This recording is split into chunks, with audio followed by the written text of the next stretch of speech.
When I listen to a Skillet record, I feel like John's been watching Sports Center a lot because it's very you've got the anthem song dialed in pretty good. Is that part of the writing? I mean, it feels like everything's got a little fist pump mentality to it.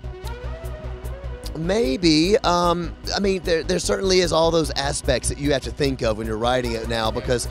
Do you write with the crowd in mind? I feel like I always have tried to write with the crowd in mind. You know, what do I mean, I'll write something that I feel and that I would, if I heard it, I would say, oh, I feel that, I feel that way. But you gotta kind of imagine the crowd chanting it with you, and I think trying new things is important. And I would say this album, I'm not saying our newest album is necessarily the best Skillet record because I'm the artist. I would never know that, but I will say I think it's the most fist pumping anthem album there has been. Is this your best one?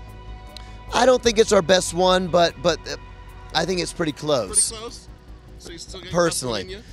I see what you're saying. Is my best to come? That would be nice. I'm not. You know what it is for me? It's because when we did our Comatose record, which was '06.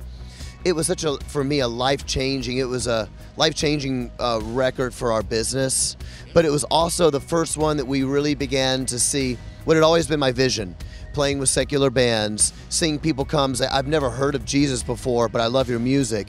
Things like that. We went to Japan on Comatose, and I talked to a promoter of the show, and he said, "Wait a minute." He was asking me questions, and he said, "Are you trying to say that Jesus of Nazareth is also God?" And I said, yeah, that's what I'm saying. We're having this conversation. He said, I didn't know that anybody thought that Jesus was God. I said, oh, that's what Christianity is. We believe that he is God. That's why he rose from the dead. And we had this conversation. That was all because of Comatose. So I'm not sure anything will beat Comatose for me because it was a life kind of changing record.